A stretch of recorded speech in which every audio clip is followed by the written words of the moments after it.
बिस्मिल्लाहिर्रहमानिर्रहीम। अस्सलाम वालेकुम dear student.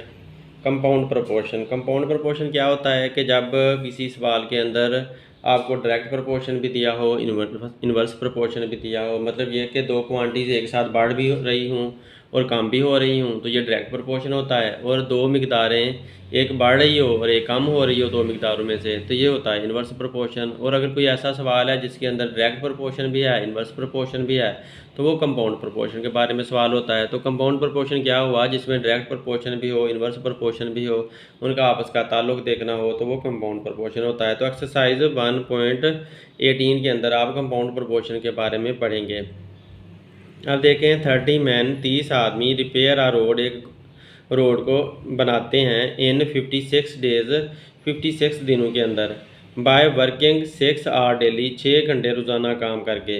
In how many days कितने दिन लगेंगे, 45 मैन के 45 आदमी विल रिपेयर उसको ठीक कर लें, तमीर कर लें, द सेम रोड उसी रोड को, बाय वर्किंग 7 आवर्स डेली 7 घंटे रोज़ाना काम करके। तो हमने यहाँ से निकाल लेने हैं।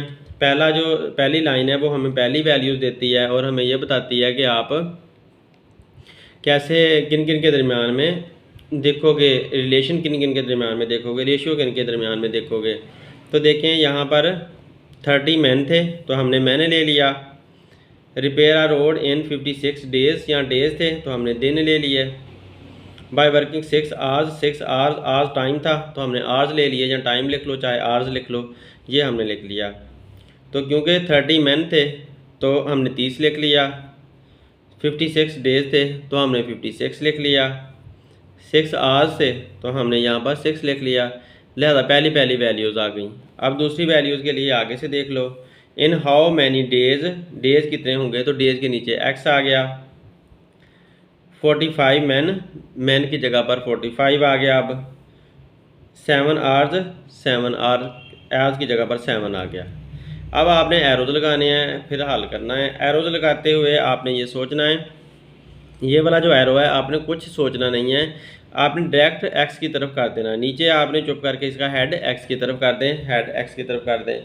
तो एक्स की तरफ हेड करने के बाद ये वाला एरो तुम्हारा लग गया। अब इन दोनों को एरो आपने लगाने हैं, तो इनको दोनों को एरो लगाने के लिए सिर्फ आपने किसी एक को पहले पकड़ लेना, जिसको मर्जी पकड़ लें, चाहे पहले इसको पकड़ लें या इसको पकड़ लें। तो फॉर एग्जांपल मैं पहले इसको पकड़ लेता हूँ, तो इसको मैंने भूल जाना है। अब इसके ऊपर आप हाथ रख लें, ये समझें है ही नहीं। जब ये नहीं है तो आप इसके साथ कैसा करोगे, इन दोनों के साथ, तो आपने इन दोनों को फिर देखना है, इसको आपने भूल जाना है। तो इनको देखते हुए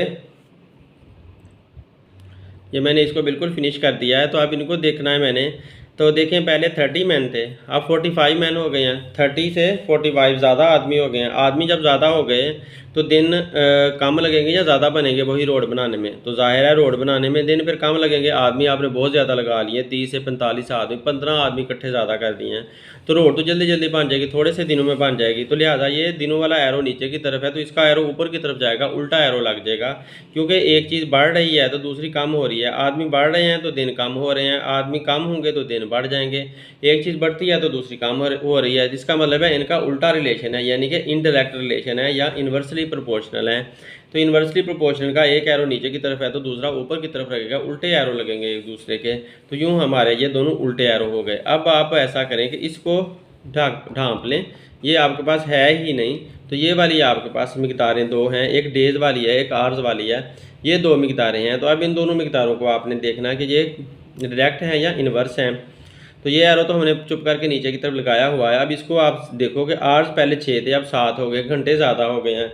जब घंटे ज़्यादा हो गए हैं तो क्या ज़्यादा घंटे आप काम किया करना है, तो क्या ज़्यादा घंटे होने से आपके दिन ज़्यादा लगेंगे कम लगेंगे, तो ज़्यादा घंटे आप काम कर रहे हो तो दिन फिर कम हो जाते हैं, तो दिन थोड़े लगेंगे। जब आप 24 घंटे ही काम करने पे लगे रहो, ज़्यादा देर आप काम करने पे लगे रहो, तो वही काम आपका जल्दी जल्दी निपट जाएगा, दिन थोड़े हो जाएंगे। तो इस तरह से जब घंटे बढ़ जाते हैं तो दिन कम हो जाते हैं, कम दिनों में काम हो जाता है। अगर घंटे कम कर लोगे, कम आप काम करोगे, रोज़ाना एक आधा घंटा ही काम करोगे, तो आपको बहुत ज़्यादा दिन लग जाएंगे वही काम करने में। तो इस तरह से इन दोनों का उल्टा रिलेशन बनता है। तो इस वजह से ये एरो नीचे की तरफ था तो ये उल्टा एरो लग गया ऊपर की तरफ। यूँ हमने एरो लगा लिया। एरो लगाने के बाद आगे कुछ भी नहीं रह जाता, सवाल फ़ौरन का फ़ौरन ही हल हो जाता है। तो आगे आप जो एक्स वाला है हेड ऊपर, टेल नीचे, हेड ऊपर टेल नीचे किया, सब क्या हेड ऊपर टेल नीचे कर लो। ये हेड 30 है, नीचे टेल 45 है, हेड ऊपर टेल नीचे, ये भी हेड ऊपर 6 टेल नीचे। ये जो एक्स वाली रकम है वो इक्वल के दूसरी तरफ ले आनी है। ये इक्वल था, दूसरी तरफ ले आया, हेड ऊपर टेल नीचे, बाकी भी सारे हेड ऊपर टेल नीचे ही करनी है, लेकिन ये बस इक्वल के दूसरी तरफ ले आने हैं। अब आप 56 इधर डिवाइड हो रहा है तो इधर जाकर मल्टीप्लाई हो जाएगा, यहाँ पर ऊपर ले जाएंगे। अब एक दो तरीका ये है कि आप स्टेप बाय स्टेप इनको डिवाइड करते जाओ, जैसे मैंने स्टेप बाय स्टेप डिवाइड किया ताकि आप लोगों को समझ आ जाए। लेकिन आप स्टेप बाय स्टेप नहीं डिवाइड करना चाहते तो आप डायरेक्ट भी कटिंग करके अपना हल निकाल सकते हो। तो मैंने स्टेप बाय स्टेप हल किया कि पहले मैंने 7 पे डिवाइड किया। जब 7 पे मैं डिवाइड कर रहा हूँ तो 56 भी 7 पे डिवाइड होता है और 7 भी 7 पे डिवाइड होता है। तो 56 को 7 पे डिवाइड किया तो 8 आया, 7 को 7 पे डिवाइड किया तो 1 आ गया। अब मैंने 15 पे डिवाइड किया तो 15 पे कौन डिवाइड होता है, 30 भी डिवाइड होता है, 45 भी डिवाइड होता है। 30 को 15 पे डिवाइड किया तो 2 आया, 45 को 15 पे डिवाइड किया तो 3 आया। तो इस तरह से ये हमारे और भी छोटे हो गए। अब 3 पे डिवाइड होते हैं, 3 पे कौन डिवाइड होता था, 3 पे ये 6 डिवाइड होता था और 3 डिवाइड होता था। तो 3 पे जब 6 को डिवाइड किया तो आंसर 2 आया, और 3 को डिवाइड किया इस 3 को तो आंसर 1 आया। अब 2 multiply by 2 8 sorry 2 2 jar 4 4 8 jar 30, तो 32 हमारे पास आंसर आ चुका है। यूँ हमारा फाइनल आंसर आ गया। अब अगला सवाल देखते हैं, इसकी रीडिंग करते हैं। इफ़ 60 वूमेन, अगर 60 औरतें spin 48 kg of cotton, 48 kg cotton को स्पिन करते हैं। स्पिन का मतलब है काटना, काटना, काटना या घुमाना। बाय वर्किंग, काम करने से 8 आवर्स डेली, 8 घंटे रोज़ाना काम करती हैं। 60 औरतें 48 किलो काटन को 8 घंटे रोज़ाना काम करके घुमाती हैं, स्पिन करती हैं, या समझ लो उनके धागे बनाती हैं। How much cotton will be, कितनी कॉटन इस्तेमाल होगी, विल बी 30 वूमेन स्पिन, औरतें जो 30 औरतें जो है ना वो कितनी कॉटन को इस्तेमाल कर लेंगी, यानी कि कितने किलो कॉटन को इस्तेमाल कर लेंगी। बाय वर्किंग, काम करने से 12 आवर्स डेली, 12 घंटे रोज़ाना काम करने से। तो सवाल की आपको समझ लगी होगी। यहाँ पर वूमेन हमने लेनी है और उनका जो वेट है, कॉटन वेट, या आप कॉटन कह दो, कॉटन कह दो, और इधर से वर्किंग 8 आवर्स, टाइम जो है वो आवर्स में ले लेना है, आवर्स 8 आवर्स हैं। तो ये हमारे पास 3 क्वांटिटीज़ हैं, वूमेन, और यहाँ पर आएगा कॉटन, फिर आवर्स। तो ये हमारे पास 3 क्वांटिटीज़ आ रही हैं जिनकी हमने रेशियो देखनी है, जिनका डायरेक्ट और इन्वर्स प्रोपोर्शन देखना है। हाउ मच कॉटन, कितनी ज़्यादा कॉटन, कॉटन को हमने दूसरी बार मालूम करना है। जब दूसरा सेंटेंस आएगा कॉटन को हमने मालूम करना है। वूमेन 30 हैं और आर जो है ना वो 12 हैं। तो ये सारी बातें सामने रख के हमने अपना सवाल बना लेना है। तो सवाल मैं बना कर दिखाने लगा हूँ। ये हमने बनाया हुआ इधर क्वेश्चन, इसके अंदर हमने वैल्यूज़ भी पुट कर दी। वुमेन 60 थी, आर्स 8 थे और कॉटन 48 kg थी, वो लिख दी।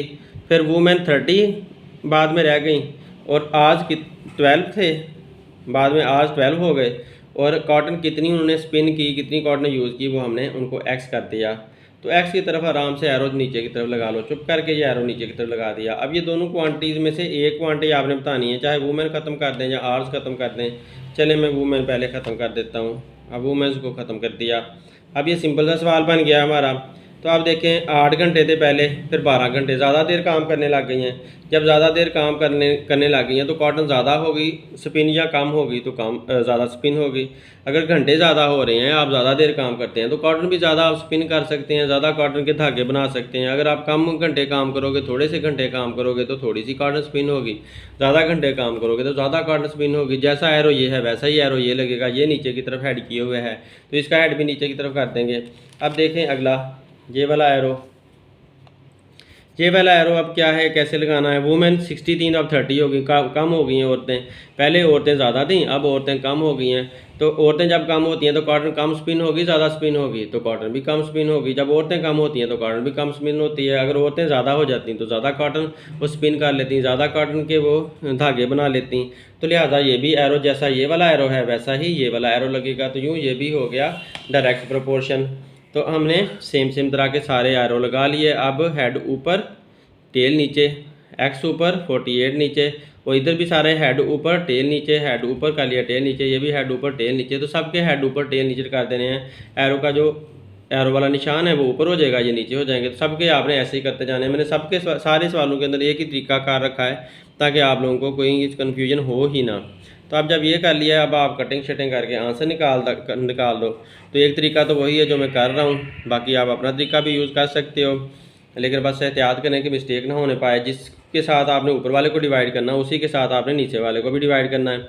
तो 12 पे मैंने इस 12 को डिवाइड किया तो आंसर इसका 1 आ गया। इस 12 पे जब मैंने 60 को डिवाइड किया तो आंसर इसका 5 आ गया। उसके बाद मैंने 8 पे डिवाइड किया, 48 को 8 पे डिवाइड किया तो 6 आया, और इसी 8 पे 8 को भी डिवाइड किया तो 1 आ गया। फिर मैंने 5 पे डिवाइड किया है तो 5 पे 30 को डिवाइड किया तो आंसर 6 आ गया, और नीचे वाले 5 को 5 पे डिवाइड किया तो आंसर 1 आ गया। अब 6 6 36 मेरे पास फाइनल आंसर आ गया। तो इस तरह से आप स्टेप बाय स्टेप अगर करेंगे तो टाइम ज़्यादा लग जाएगा, लेकिन आंसर में गलती के चांसेस ख़त्म हो जाएंगे बिल्कुल भी। लेकिन आप डायरेक्ट भी कर सकते हो। If the price of a carpet 8 metre long, अगर एक कारपेट है उसकी लंबाई 8 मीटर है, लंबाई 8 मीटर है, एंड 3 मीटर वाइड और 3 मीटर चौड़ा है, इज़ 6288, उसकी 6288 रुपीज़ उसकी प्राइस बनती है जब वो 8 मीटर लंबा है और 3 मीटर चौड़ा है। तो कारपेट की लेंथ हमारे पास आ गई, कारपेट की विड्थ हमारे पास आ गई, और प्राइस आ गई है। What will be the price, price हमने दूसरी बार मालूम करनी है। 12 मीटर लॉन्ग, लंबाई 12 मीटर है, और 6 मीटर वाइड, और चौड़ाई जो है वो 6 मीटर है। तो देखिए हमें पहले ही पता चल रहा है लेंथ, वेड्थ और प्राइस के दरमियान हमने देखना है प्रोपोर्शन वगैरह। तो हमने लेंथ, वेड्थ और प्राइस लिख ली। पहली लेंथ 8 है, वेड्थ उसकी 3 है, और प्राइस उसकी 6288 रुपीज़ है। तो फिर दोबारा दूसरी लेंथ उसने 12 दी हुई है, वेड्थ उसने दोबारा 6 दी हुई है, और प्राइस उसने कहा था फाइंड करके दिखाओ। तो प्राइस हमने फाइंड करनी है। तो दोबारा हमने एरोज लगाने हैं। एरो ये वाला चुप करके नीचे की तरफ लगा दें। ये एरो लगाते हुए सोचें, ये एरो लगाते हुए भी सोचें। अब हमने पहले ये वाला एरो लगाना है। तो ये वाला एरो लगाने के लिए आप क्या करोगे कि 3 है पहले, वेड्थ तो बाद में 6 होगी। वेड्थ ज़्यादा हुई है, वेड्थ ज़्यादा हुई है तो प्राइस ज़्यादा होगी, कम होगी तो ज़ाहिर है प्राइस भी ज़्यादा होगी, क्योंकि मटेरियल अब ज़्यादा लगेगा तो इस वजह से प्राइस भी बढ़ जाएगी उसकी। तो ये वाला एरो और ये वाला एरो एक जैसे लगेंगे, क्योंकि ये बढ़ रहा है तो ये भी बढ़ रहा है, ये कम होगा तो ये भी कम हो जाएगा। तो लिहाजा डायरेक्ट प्रोपोर्शन है, एक जैसा एरो लग गया। अब ये वाला इसके ऊपर हाथ रख लें। अब देखिए लेंथ 8 है तो लेंथ 12 हो गई है, लेंथ ज़्यादा हो गई है तो प्राइस भी ज़्यादा होगी, लेंथ कम होती तो प्राइस भी कम हो जाती। तो इस तरह से ये भी डायरेक्ट प्रोपोर्शन है। तो सारे एरो एक जैसे ही हैं। हेड ऊपर, टेल नीचे। आप बना लो अपनी इक्वेशन, हेड ऊपर टेल नीचे। यहाँ पे से भी हेड ऊपर टेल नीचे, ये वाला हेड ऊपर किया, टेल नीचे की, ये वाला हेड ऊपर टेल नीचे, हेड ऊपर टेल नीचे करके आपने इक्वेशन बना ली। इक्वेशन बनाने के बाद आप इसी कटिंग वगैरह करके आंसर निकाल लो। पहले आप इसको इधर ले जाओ, फिर बाद में कटिंग कर लें। तो देखें यहाँ पर मैंने कैंसल आउट कर लिया, इसको इधर ले आया था तो कैंसल आउट कर लिया। कैंसल आउट करके 3 1 3, 3 2 6, ये 2 आ गया। इस 2 को इस 2 के 2 आ गया, और यहाँ पर 4 के साथ काटा, 4 2 8 और 4 3 12। यहाँ पर 3 आया, यहाँ 2 आया, इस 2 को फिर इस 2 के साथ काट दिया। ऊपर यहाँ पर 3 बचा, मल्टीप्लाई बाय ये करेंगे, इन 3 को इसके साथ मैंने मल्टीप्लाई किया तो ये फाइनली आंसर आ गया। यूँ हमारा जो क्वेश्चन सॉल्व हो चुका है। अब इफ़ 15 लेबरर्स अर्न ₹67,500, अगर 15 मज़दूर कितने पैसे कमा लेते हैं, 67,500 रुपीज़ इन 9 डेज़, 9 दिनों के अंदर। तो यहाँ पर मज़दूर हैं, लेबरर हैं, उनकी अर्निंग है और डेज़ हैं। ये 3 क्वांटिटीज़ हैं जिनके दरमियान आपने प्रोपोर्शन देखना है। हाउ मच मनी मीन के आपने ये वाली फाइंड करनी है। दूसरी बार 10 लेबरर, मज़दूर 10 हैं, अर्न कमाते हैं इन 12 डेज़, दिन दूसरी बार कितने हैं, पहले 9 थे तो अब 12 हो गए हैं। तो हमने उसी तरह से बना लिया लेबरर डेज़ अर्निंग, और लेबरर 15 थे तो डेज़ 9 थे और इतने पैसे कमा रहे थे। अब लेबरर मज़दूर जो हैं वो 10 हो गए हैं, डेज़ उनके 12 हो गए हैं, और कितने पैसे कमाएंगे वो मालूम करने हैं। चुप करके एरो नीचे की तरफ लगा लिया।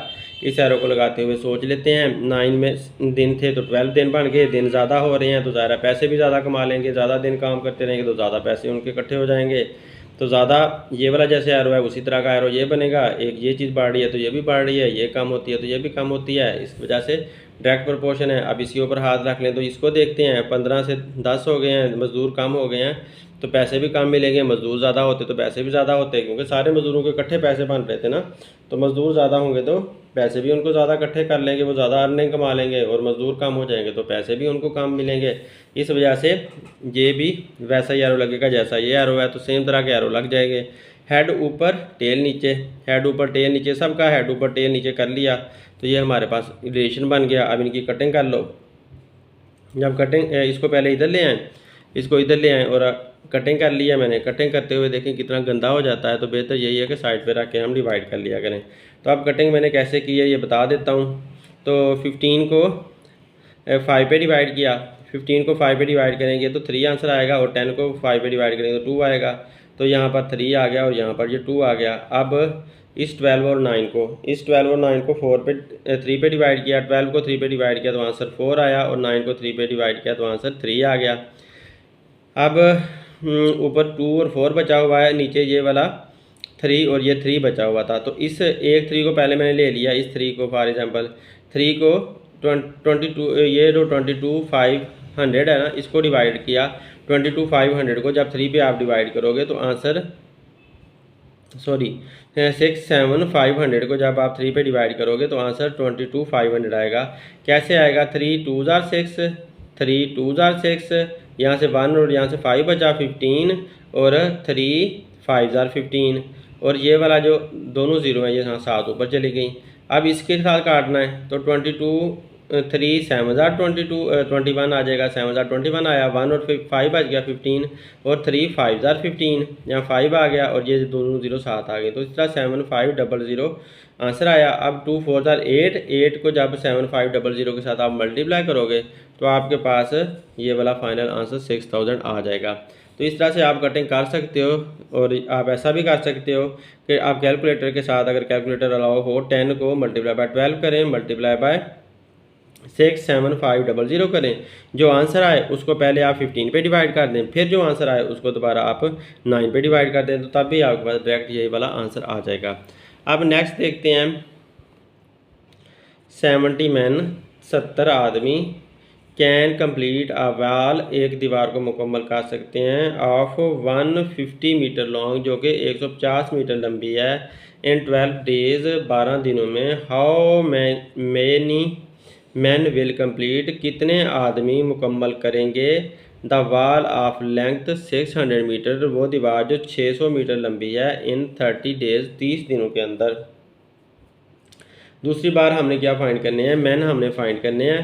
पहली दफ़ा आपके पास मैन दिया हुआ है, इसके अलावा आपके पास लेंथ दी हुई है, दीवार की लेंथ दी हुई है, और फिर दिन दिए हुए हैं। मैन हो गए, लेंथ हो गई, दीवार की लेंथ हो गई, और डेज हो गए।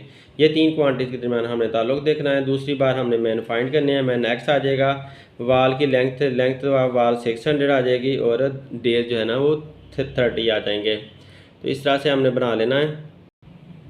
तो देखें ये हमने बना लिया लेंथ, डेज, मैन। तो अब 150 थे और फिर 12 डेज थे, 70 मैन थे। मैन अगली दफ़ा हमने फाइंड आउट करने थे, इसको एक्स लगा लिया। तो डेज अगली दफ़ा 30 थे और 600 उसकी लेंथ थी। अब देखो कि ये वाला एरो चुप करके नीचे की तरफ लगा लिया। इन एरोज को लगाते हुए सोचना है, तो इनको सोचने के लिए आप पहले छोटा कर लें। एक को हम ले लेते हैं, दूसरे को बाद में ले लेंगे। तो इसके ऊपर मैंने ये रख दिया, रिमोट रख देता हूँ इसके ऊपर, आप लोगों को ये नज़र ही ना आ सके, रिमोट बड़ा है तो ये कुछ और रख लेते हैं हम। ये नहीं नज़र आ रहा, ये है ही नहीं। अब आप ऐसा करो कि इसका और इसका ताल्लुक देखो, ये तो एरो चुप करके नीचे की तरफ लगा लिया। अब इसमें देखें लेंथ कितनी है, 150 है, 150 से 600 हो गई है, ज़्यादा हुई है ना लेंथ ज़्यादा हो गई है। तो आदमी ज़्यादा चाहिए, काम चाहिए, आदमी भी ज़्यादा चाहिए। लेंथ ज़्यादा हो रही है दीवार की, तो आदमी भी ज़्यादा चाहिए। अब लेंथ अगर कम हो जाती तो आदमी भी कम हो जाते, तो लिहाजा इसका ताल्लुक सेम एक जैसा ताल्लुक है, डायरेक्ट प्रोपोर्शन हो गया। अब आप इसको इधर रख लो। अब देखो डेज कितने हैं, 12 हैं, तो डेज 30 हो गए हैं। दिन ज़्यादा हुए हैं, तो आदमी आपको ज़्यादा चाहिए काम करने के लिए, कम चाहिए तो आदमी कम चाहिए। दिन इतने ज़्यादा कर दिए, थोड़े से आदमी भी लगा लो तो फिर भी काम तो कंप्लीट हो ही जाना है। तो लिहाजा जब दिन बढ़ रहे हैं तो आदमी कम चाहिए, दिन कम हो रहे हों तो आदमी ज़्यादा चाहिए। इस वजह से इनका एक दूसरे का उल्टा ताल्लुक है। तो ये एरो नीचे की तरफ आ गया, ये ऊपर की तरफ चला गया। एरो लगाने के बाद आगे काम आसान हो गया।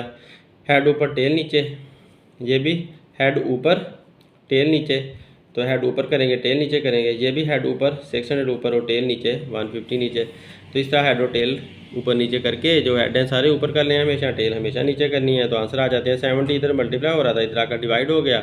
अब आप इनकी कटिंग कर दो। तो ऐसा कर लो आप, ज़ीरो को इस ज़ीरो के साथ काट दो, और मैं काट कर चले आप लोगों को दिखा देता हूँ। ज़ीरो को इस ज़ीरो के साथ काट दें, और इसको काटते हैं, ये वाली ज़ीरो इस ज़ीरो के साथ काट देते हैं। अब 5 3 ज़ार 15, और 5 के साथ काटा ना, 5 3 ज़ार 15, और 5 1 ज़ार 5, यहाँ 10 बचेगा। 5 2 ज़ार 10, 12 आ गया। अब 3 1 ज़ार 3, और 3 4 ज़ार 12, यहाँ 4 आ गया।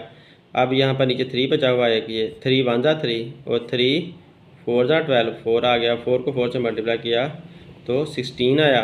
तो 16, 4 को 4 से मल्टीप्लाई करेंगे तो 16 आएगा। 16 मल्टीप्लाई बाय 7 कर लेंगे। तो 16 मल्टीप्लाई बाय जब आपने 7 करोगे, 7 6 ज़ार 42, 7 6 ज़ार हो गया 42, 2 आया 4 कैरी, 7 1 ज़ार 7 और 4 11। तो इस तरह से आपका x = 1 1 2 मैन का आंसर आ चुका है। देखें, if the fair of 12 quintal, अगर किराया 12 क्विंटल का, लगेज मतलब सामान का 12 क्विंटल सामान है, उसका किराया इज़ 12 रुपीज़, वो 12 रुपये बनता है। For a distance of 18 kilometre, 18 kilometre फासला करने के लिए 12 रुपये किराया देना पड़ता है। 12 क्विंटल अगर सामान होता है तो हाउ मच। अब देख लो यहाँ पर क्या क्या चीज़ें हैं हमारे पास। तो ये हमारे पास लगेज है, लगेज कितना है 12। पहला क्विंटल में, लगेज का मतलब सामान है ना, तो सामान क्विंटलों में होता है, क्विंटल उसकी इकाई है, यूनिट है। तो लगेज पहले हमारे पास आ गया, उसके बाद उसका फेयर आ गया। फेयर का मतलब है किराया, ये किराया 12 रुपीज़ है। डिस्टेंस फासला, फासला यानी कि किलोमीटर डिस्टेंस हो गया, वो 18 है। तो हमने देखना किस क्या है, लगेज और फेयर किराया और डिस्टेंस के दरमियान ताल्लुक देख रहे हैं।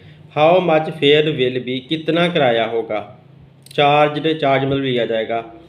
फॉर अ लगेज, एक सामान के लिए, ऑफ 9 क्विंटल, अगर उसका जो वज़न होता है ना वो 9 क्विंटल बन जाता है। क्विंटल मन की तरह की एक इकाई है, जैसे किलोग्राम इकाई होती है ना, किलोग्राम होता है, इसी तरह क्विंटल बहुत बड़ी यूनिट होती है।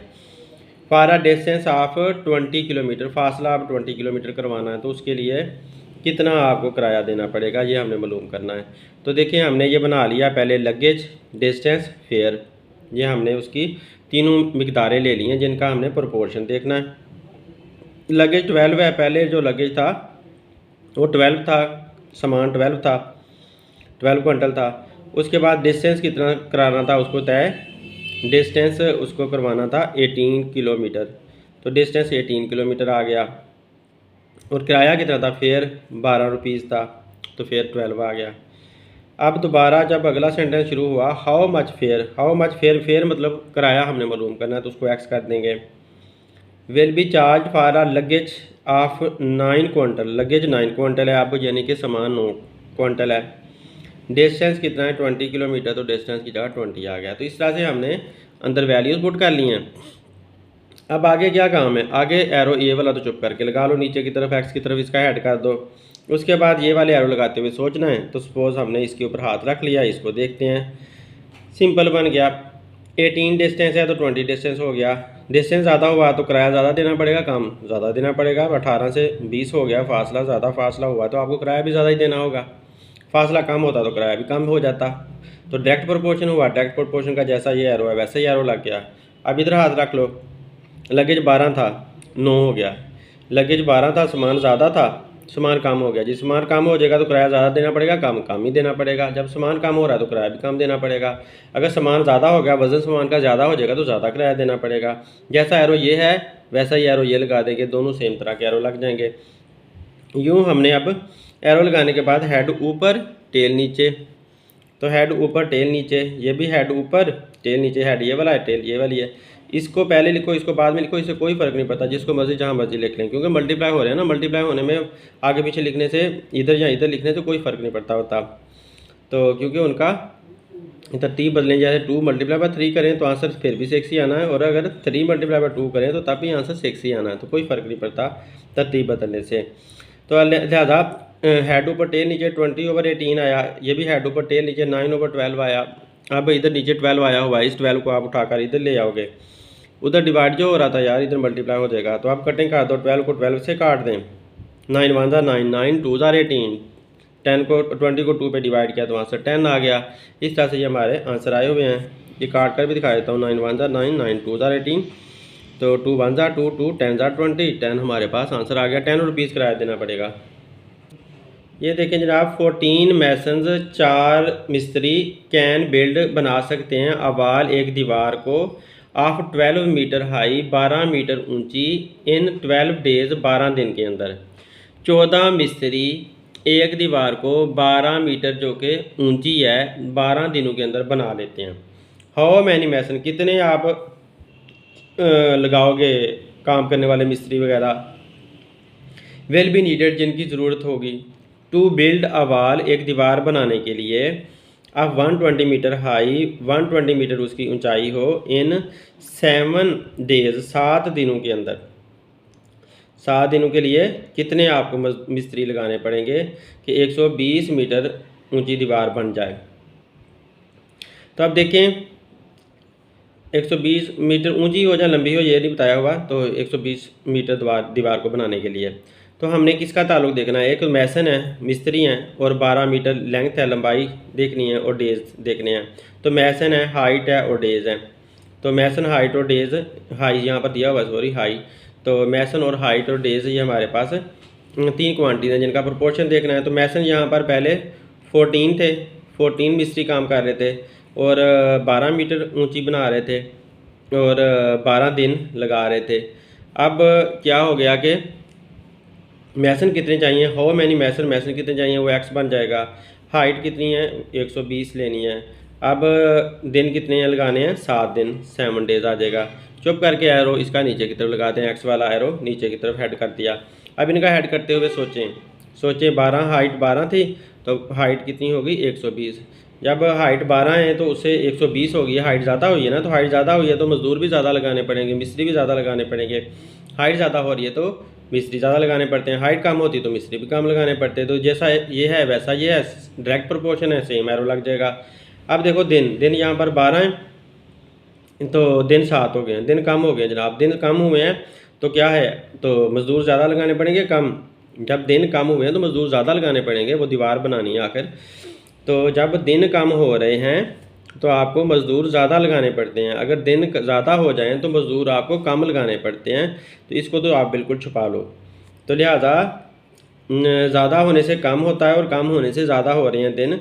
दिन ज़्यादा होते हैं तो मिस्त्री कम लगाने पड़ते हैं, दिन कम होते हैं तो मिस्त्री ज़्यादा लगाने पड़ते हैं। उल्टी बात हो रही है ना, एक चीज़ बढ़ रही है दूसरी चीज़ कम हो रही है, तो एरो उल्टे लगेंगे, इसका नीचे की तरफ इसका ऊपर की तरफ एरो लग गया। अब वही काम करो जी, हेड ऊपर टेल नीचे। तो पहले इसको पिक करो, x/14 हेड ऊपर टेल नीचे, तो ये भी हेड ऊपर टेल नीचे, हेड ऊपर, ये वाला हेड ऊपर टेल नीचे, हेड ऊपर टेल नीचे, तो ये हेड ऊपर टेल नीचे, हेड ऊपर टेल नीचे, ये सीधा कर लिया। अब 12 को 12 से काट दो, ये आपस में कट गए हैं, सॉरी इधर नहीं काटना था, अगले पे काटना था मैंने। तो 14 इधर ले आए तो यहाँ पर ये 12 के साथ ये 12 कट गया। और अब क्या होगा, ये 7 1 7, 7 2 14, 2 कट गया, 2 को 120 से मल्टीप्लाई किया तो 240 हमारे पास आंसर आ गया। 240 मैसन्स बंदे यानी कि मिस्त्री चाहिए। अब अगला सवाल देखते हैं जी, इसके अंदर है 15 मशीन 15 मशीनें प्रिपेयर 360 स्वेटर 360 स्वेटर तैयार करती हैं इन 6 डेज 6 दिनों के अंदर। तो मशीनें स्वेटर डेज, ये हमारे पास 3 क्वांटिटीज़ हैं जिनका प्रोपोर्शन देखना है। 3 machines get out of order, 3 मशीनें ख़राब हो गई, 3 ख़राब हो गई तो 15 में से बाकी कितनी रह जाएंगी, 12 मशीनें पीछे रह जाएंगी, 12 मशीन हो जाएगा। How many sweaters can prepare, कितने स्वेटर तैयार कर पाएंगे इन 10 डेज 10 दिनों के अंदर बाय रिमेनिंग मशीन, बाकी जो मशीनें बची हैं। तो 15 में से 3 निकाला, 12 बच गया आपके पास, तो दूसरी क्वांटिटी में आपके पास 12 आएगा मशीनों की जगह पर। तो स्वेटर डेज मशीन, ये स्वेटर डेज मशीन हमने तीनों निकाल लिए। स्वेटर पहले 360 थे, डेज 6 थे और मशीनें 15 थी, ये काम कर रही थी। तो उसके बाद क्या हुआ जी, मशीनें ख़राब हो गई, 15 में से 3 मशीनें ख़राब हो गई तो 12 मशीनें बाकी रह गई। दिन 10 लगाने हैं उन्होंने और कितने स्वेटर तैयार करने हैं वो हमने मालूम करने हैं। तो हेड नीचे कर दिया, एक्स की तरफ हेड कर दिया, ये वाला तो हो गया। अब इनका क्या करना है, 6 दिन है, 10 दिन बन गए, 6 दिन से ज़्यादा दिन हो गए हैं, ज़्यादा दिन हो गए तो स्वेटर भी ज़्यादा तैयार होंगे, दिन कम होते तो स्वेटर भी कम हो जाते। एक जैसे एरो लगेंगे, दोनों एक जैसे एरो लगा दिए। अब इसको देखो जनाब, 15 से 12 होगी, मशीनें 15 थी 12 रह गई, कम मशीनें रह गई हैं तो स्वेटर भी कम बनेंगे, मशीनें कम होंगी तो स्वेटर भी कम बनेंगे, मशीनें ज़्यादा होंगी तो स्वेटर भी ज़्यादा होंगे, ज़्यादा बन पाएंगे। तो इस वजह से सबका आपस में डायरेक्ट ताल्लुक ही बन रहा है, इस वजह सारे एरो एक जैसे हैं, सारे नीचे की तरफ हैं। हेड ऊपर टेल नीचे, तो इधर से भी हेड ऊपर टेल नीचे, ये आ गया, हेड ऊपर टेल नीचे, ये वाला आ गया। अब आप 360 इधर डिवाइड हो रहा है तो दूसरी तरफ जाकर मल्टीप्लाई कर दो, 360 को दूसरी तरफ जाकर हमने मल्टीप्लाई कर दिया। अब कटिंग करना शुरू कर दें जी। 6 1 ज़ा 6, 6 2 ज़ा 12, 5 3 ज़ा 15, 5 2 ज़ा 10 और 3 1 ज़ा 3, 3 2 ज़ा 6, 3 0 ज़ा 0, 2 2 ज़ा 4, 4 को जब आप 120 से मल्टीप्लाई करोगे तो आपके पास आंसर क्या आएगा, ये आया हुआ इधर 480, 480 आपके पास आंसर आ जाएगा। 480 स्वेटर्स आपके पास आंसर में आएंगे। तो 480 स्वेटर्स आंसर आ गया। अगला देखो, 1440 man had sufficient food for 32 days. 1440 आदमी हैं, उनके पास काफ़ी ज़्यादा खुराक है और 32 दिन वो आराम से गुजार सकते हैं इन ए कैंप, एक कैंप में।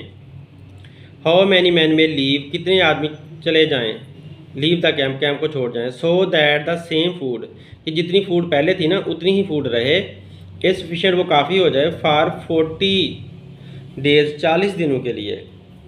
When the ration is increased, खुराक की अमाउंट बढ़ा देनी है, जो खुराक पहले थी ना उसमें कुछ खुराक और ज़्यादा कर देनी है, कितनी हो कर देनी है, 1/1/2, 1/1/2 को अगर आप ऐसे निकालते हो ना, 2 1 ज़ा 2 और 1 प्लस किया तो 3, तो 3/2 बन जाती है। तो राशन जो है ना वो 3/2 कर लिया जाए तो तब आपके कितने दिन गुजरेंगे, तो सॉरी तब आप कितने आदमी जो है ना उस पर गुजारा कर सकेंगे।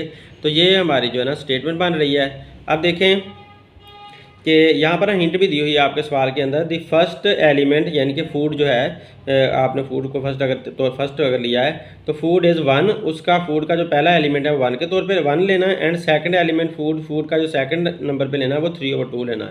मतलब फूड शुरू में 1 थी तो 1 के बाद वो 3/2 हो गई कि ज़्यादा हो गई, क्योंकि पहले अगर 1 थी तो फिर बढ़ाई ना, तो बढ़ाने के बाद ये 1 थी पहले तो आधी और बढ़ गई, 1/2 का मतलब आधी आधी और बढ़ गई, तो आधी और बढ़ने से 3/2 टोटल फूड हो गई। पहले 1 थी फिर बाद में 3/2 ज़्यादा करके 3/2 कर दी।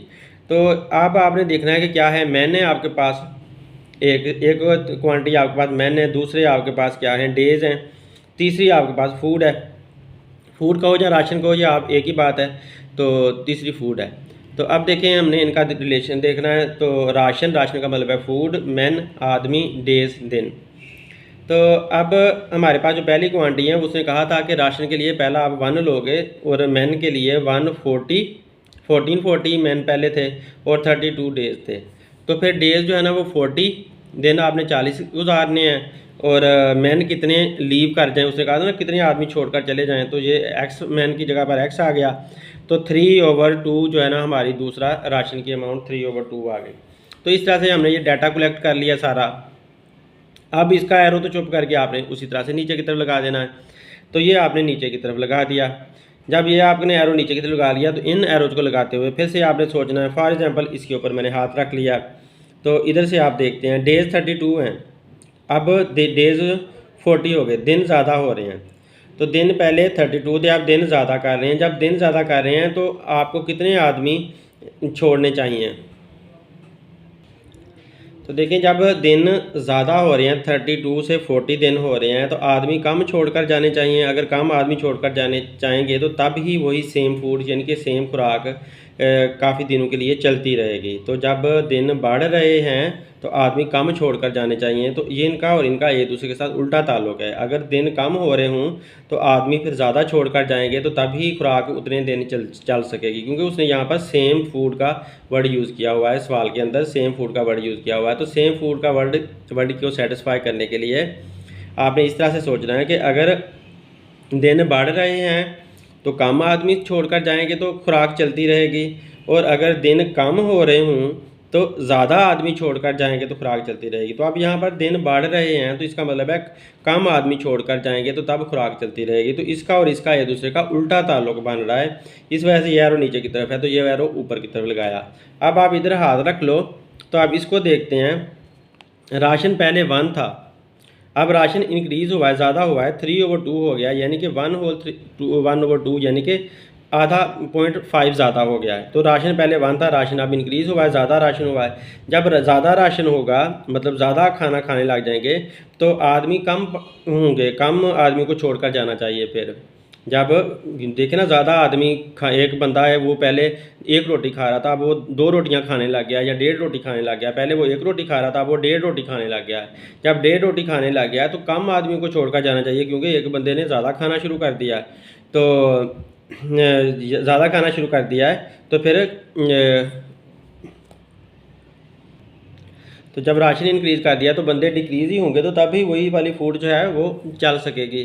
तो अगर राशन आप कम कर दें, एक बंदे को थोड़ा सा खाना देने लग जाए, 1-2 निवाले देने लग जाएँ, तो आप बंदे ज़्यादा भी रख लोगे तो फिर भी उनको खाना वही वाला खाना काफ़ी देर चल जाएगा। लेकिन अगर आपने खाने की अमाउंट बढ़ा दी है, एक बंदे को पहले 1-1 रोटी दे रहे थे, अब आपने 2-2, 3-3, 4-4 रोटियाँ देना शुरू कर दी हैं, ज़्यादा रोटियाँ देनी शुरू कर दी हैं, तो फिर बंदे आपको कम रखने चाहिए। फिर ज़्यादा बंदों को आप इतनी ज़्यादा रोटियाँ नहीं खिला सकते, आप फिर कम बंदे आपको रखने पड़ेंगे। तो लिहाजा अगर ये नीचे की तरफ एरो है तो ये उल्टा एरो बनेगा, एक चीज़ बढ़ रही है तो दूसरी कम हो रही है, तो इस वजह से आपको उल्टा एरो लगाना होगा। तो यूँ आपका ये सवाल सेटिस्फाई हो जाएगा।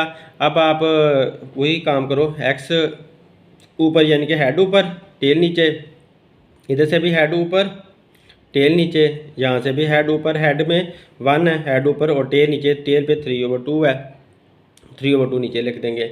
तो अब आप क्या करोगे कि 1 14 नीचे डिवाइड हो रहा था तो इधर जाकर आपने मल्टीप्लाई कर दिया यहाँ पर, और ये 32 और 40 ऐसे आएगा, ये जो 1 ऊपर ऐसे का ऐसे आएगा, और ये जो 3 है ना 3/2 ये उल्टा हो जाएगा, 3 इधर ही रहेगा तो 2 जो है वो ऊपर अब चला जाएगा। 3/2 को आप उल्टा देंगे, 3 ऐसे ही रहेगा और 2 उलट कर ऊपर आ जाएगा। तो इस तरह से ये हमारा रिलेशन बन जाएगा। अब इसने काटें, काटने के बाद आप आंसर निकालने की कोशिश करें।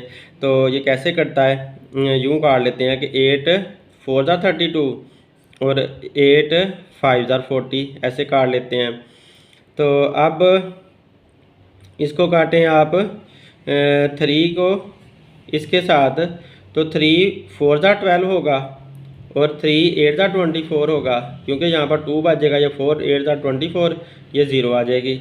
अब ये 3 भी कट गया, अब ये 5 भी कट जाना है, 5 1 ज़ा 5 एंड 5 9 ज़ा 45, यहाँ 45 और यहाँ पर 3 बचेगा 30, तो 5 6 ज़ा 30 6 आ जाएगा यहाँ पे। अब ये नीचे वाले सारे कट चुके हैं, देख लें ऊपर क्या बचा है, 4 × 2 8 आ गया। 8 को 96 से मल्टीप्लाई करोगे तो जब 8 × 96 करते हैं तो 672 आपके पास आंसर आ जाता है। 672 मैन लीव करने चाहिए, जाने चाहिए वहाँ से निकल कर, तो तब जाकर आपका सारा कुछ बैलेंस में रह सकता है। ये देखें 10 मैन है, 10 आदमी है, कैन संबल है, संबल का मतलब है इकट्ठा करना है, यानी कि साइकिल के पुर्जे पुर्जे पड़े हुए थे, पुर्जों को जोड़ जोड़ कर इकट्ठा करना है। 400 साइकिल, 400 साइकिल इकट्ठा कर लेते हैं, मतलब ये कि साइकिलों के जो पुर्जे पुर्जे थे ना उनको जोड़कर 400 साइकिल बना लेते हैं 10 आदमी। कितने दिन में, 8 दिन के अंदर। 8 दिन के अंदर 10 आदमी 400 साइकिलों के पुर्जे जोड़ जोड़ कर साइकिल बना लेते हैं, 400 साइकिल बना लेते हैं। How many cycle will 5 man असम्बल, 5 आदमी कितने साइकिल उनके पुर्जे जोड़ जोड़ कर बना लेंगे, कितने साइकिल बना लेंगे इन 16 डेज, 16 दिन के अंदर। तो यहाँ पर क्या है, मैन है, साइकिल्स हैं और डेज़ हैं। तो मैन साइकिल्स और डेज़ का हमने रिलेशन निकाल लिया, प्रोपोर्शन देखना है। मैन 10 हैं, साइकिल 400 हैं और डेज़ 8 हैं। फिर मैन 5 रह गए हैं, साइकिल कितने होंगे वो हमने मालूम करने हैं, क्योंकि हाउ मैनी साइकिल लिखा हुआ है, साइकिल कितने मालूम करने हैं। और डेज़ जो हैं वो उसने दोबारा दे दिए हैं 16 डेज़, 16 डेज़ के अंदर। तो चुप करके एरो नीचे की तरफ लगा लें, ये वाला तो हमने नीचे की तरफ लगा लिया। बाकी एरो लगाते हुए सोचना है, इसके ऊपर हम ये पेंसिल रख लेते हैं। तो अब क्या होगा कि आदमी पहले 10 थे, आदमी तो 10 थे, तो आप 5 रह गए हैं। आदमी 5 हैं तो साइकिल ज़्यादा संभल करेंगे, कम कम करेंगे। आदमी 5 रह गए हैं, 10 में से 5 बंदे रह गए, आधे बंदे रह गए तो आधी साइकिल संभल होंगे, थोड़े साइकिल संभल होंगे। जब थोड़े बंदे रह गए हैं, ज़्यादा बंदे होते तो ज़्यादा साइकिल इकट्ठे कर लेते, ज़्यादा साइकिल वो बना लेते, उनको जोड़ जाड़ लेते। तो आप इधर से देखो कि साइकिल अब देखो दिन 8 हैं तो 16 हो गए, दिन डबल हो गए जनाब। दिन ज़्यादा हो गए हैं तो साइकिल भी ज़्यादा बनेंगे, दिन कम बने होते तो साइकिल भी कम बनते। ज़्यादा दिन काम करते रहेंगे ज़्यादा साइकिल बन जाएंगे, और कम दिन काम करेंगे तो कम साइकिल बनेंगे। तो लिहाजा दिन बढ़ रहे हैं तो साइकिल भी बढ़ रहे हैं, दिन कम हो रहे हैं तो साइकिल भी कम हो रहे हैं। तो एरो एक जैसे लगने हैं, तीनों एरो एक जैसे लगे हैं, तो इसका मतलब है तीनों का ताल्लुक जो है वो डायरेक्ट ही है। तो अब आपने हेड ऊपर टेल नीचे कर देना, ये हेड ऊपर टेल नीचे, हेड ऊपर टेल नीचे किया, सारे हेड ऊपर टेल नीचे, 5 ऊपर 10 नीचे, 16 ऊपर 8 नीचे। तो ऐसे ये हमारा आ गया। अब आपने 400 को इधर डिवाइड हो रहा था इधर आकर मल्टीप्लाई कर दिया, कटिंग करना शुरू कर दें। 8 2 16, इस ज़ीरो के साथ ये ज़ीरो कट गई, बस 2 5 10, 10 को 40 से मल्टीप्लाई किया तो 400 साइकिल हमारे पास आंसर आ चुका है। यूँ हमारी एक्सरसाइज सोल्व हो गई है, और उम्मीद है आप लोगों को पसंद आई होगी एक्सरसाइज। लेकिन मैं एक और एग्जांपल दे देता हूँ आप लोगों को अपनी तरफ से, ताकि आप लोगों को डायरेक्ट प्रोपोर्शन का और इन्वर्स प्रोपोर्शन का अच्छी तरह से समझ आ जाए और कंपाउंड प्रोपोर्शन का भी पता चल जाए। तो असल में जो कंपाउंड प्रोपोर्शन है उसमें डायरेक्ट और इन्वर्स प्रोपोर्शन दोनों इस्तेमाल हो रहे होते हैं। जैसे कि आप देखें कि आपने ना टैंकियाँ ऊपर पानी की टैंकी आपने फिल करनी है, पानी का टैंक आपने फिल करना है, तो उसके आप पंप लगा लेते हो, पंप लगाकर आप पानी का टैंक फिल करते हो। आपका एक पंप आपने लगाया हुआ है, पानी का टैंक काफ़ी फिल करने में काफ़ी देर लग जाती है। फॉर एग्जाम्पल 3 घंटे में आपका पानी का टैंक फिल होता है एक पानी का पंप लगाने से। अगर पानी के पंप आप 2 लगा लेते हो तो पानी वाला वही टैंक आपने फिल करना है, तो वो कितनी ज़्यादा देर लगेगा, कम लगेगी, कम देर लगेगी। ज़ाहिर 2 पानी वाले पंप लग गए हैं तो वही टैंक हमने फिल करना है, तो वो जल्दी फिल हो जाएगा। तो देखें अगर पंप की तादाद बढ़ाते हैं, पानी वाले पंपों की तादाद अगर बढ़ा देते हैं तो टाइम कम कर लगता है। पहले वो 3 घंटे लग रहे थे तो अब 1.5 घंटा लगने लग जाएगा, कम टाइम हो जाएगा, तो घंटे कम हो जाते हैं, टाइम कम हो जाता है। पंप बढ़ाते हैं तो टाइम कम हो जाता है। तो ये जो प्रोपोर्शन है ये क्या है, इन्वर्स प्रोपोर्शन है, इसको इन्वर्स प्रोपोर्शन बोला जाता है। तो डायरेक्ट प्रोपोर्शन आपने अगर बनाना है तो आप इसी में डायरेक्ट प्रोपोर्शन भी बना सकते हो। देखें अगर आप पानी के पंप एक पंप है तो एक टैंक फिल हो रहा है, तो अगर आप पानी का तो अगर आप पानी के पंप ज़्यादा कर देते हो और ऊपर पानी का टैंक भी ज़्यादा कर देते हो तो ज़्यादा पानी के पंप लगा लोगे तो ज़्यादा टैंक आपके फिल होने लग जाएंगे। कम पानी के पंप लगाओगे तो कम पानी के पंप कम टैंक जो है ना फिल होंगे। तो टैंक बढ़ाने से आप पंप भी आपको बढ़ाना होगा, आप टैंक ज़्यादा करते जाओगे और पानी के पंप भी ज़्यादा करते जाओगे। तो उसी टाइम के अंदर मतलब 3 घंटे हमने अगर टाइम लगाया हुआ है तो 3 घंटे के अंदर 3 पंप जो है ना वो 3 टैंक को फिल कर लेंगे। तो एक टैंक जो था वो एक पंप जो था वो एक टैंक को फिल कर रहा था, और 3 पंप 3 टैंक को फिल कर लेंगे। तो वही 3 घंटे के अंदर आपके 3 टैंक जो है ना फिल हो जाएंगे। तो टाइम तो उतना ही रहेगा लेकिन आपके टैंक ज़्यादा भर जाएंगे क्योंकि पंप आपने ज़्यादा लगा लिए थे। तो ये डायरेक्ट प्रोपोर्शन है। अगर आपने पंप कम कर लिया है तो टैंक भी कम फिल होने हैं, अगर आपने पंप ज़्यादा कर लिए तो टैंक भी ज़्यादा फिल होने हैं। तो इस तरह से आप जो है ना समझने की बातें हैं कि आप कैसे डायरेक्ट प्रोपोर्शन और इन प्रोपोर्शन को समझते हो। तो अपनी डेली लाइफ में आप मुख्तलिफ एग्जांपल देखोगे तो आप लोगों को फिर अच्छी तरह समझ आएगी। ये एरो शैरो लगाना कोई चक्कर नहीं है एरो शैरो का। एरो शैरो जो है ना लगाए हुए, ये मैंने बस आप लोगों को समझाने के लिए लगाए हुए हैं कि आपने हमेशा एक्स की तरफ हेड कर देना है। आप एक्स की तरफ ना हेड करें, आप दूसरी तरफ हेड कर लें, ऊपर की तरफ कर लें। तो दूसरी तरफ आप जब हेड करोगे तो आपके बाकी जो एरो हैं उनका मुँह जो है ना उल्टा हो जाएगा उनसे। मतलब ये कि ये एरो जो है ना सिर्फ दिखा रहे हैं कि डायरेक्ट प्रोपोर्शन कौन सा है, इन्वर्स प्रोपोर्शन कौन सा है। इसमें कोई लॉजिक नहीं है कि आपने एरो का हेड एक्स की तरफ रखना है या आपने एरो का हेड ऊपर की तरफ रखना है। आप ऊपर की तरफ रखोगे, एक्स वाला जो एरो है उसका हेड ऊपर की तरफ रखोगे, एक्स की तरफ नहीं रखोगे तो बाकी जो एरो हैं उनके मुँह नीचे की तरफ आ जाएंगे, उनके मुँह उल्टे हो जाएंगे। बस आपने एरो उल्टे रखने हैं इन्वर्स प्रोपोर्शन के लिए, और डायरेक्ट प्रोपोर्शन के लिए आपने एरो एक जैसे रखने हैं क्योंकि डायरेक्ट प्रोपोर्शन में मकदारें एक ही तरह बढ़ रही होती हैं, एक ही तरह कम हो रही होती हैं। तो डायरेक्ट प्रोपोर्शन बन रहा होता है और मकदारें एक ही तरह से एक बढ़ रही है दूसरी कम हो रही है तो इन्वर्स प्रोपोर्शन होता है। तो एरो जस्ट आपको इन्वर्स प्रोपोर्शन और डायरेक्ट प्रोपोर्शन की तरफ इशारा दे रहा होता है और उसके हिसाब से हमने कैलकुलेशंस करनी होती हैं। बाकी एरो को आप किधर को रखना चाहते हो ये कोई लॉजिक नहीं है, कोई मीनिंग नहीं रखता। आप अपनी मर्ज़ी करें, बस ये करें कि एक दफ़ा जो एरो आपने चूज़ कर लिया ना एक तरीका, तो सब में आप एक ही तरीका करते चले जाएँ। इस तरह से आपको खुद को ज़्यादा अच्छी तरह समझ आएगी और आप समझाने वाले को भी ज़्यादा अच्छी तरह समझा पाएंगे। उम्मीद है आपको मेरी वीडियो पसंद आई होगी। Thanks for watching my video. अल्लाह हाफिज़।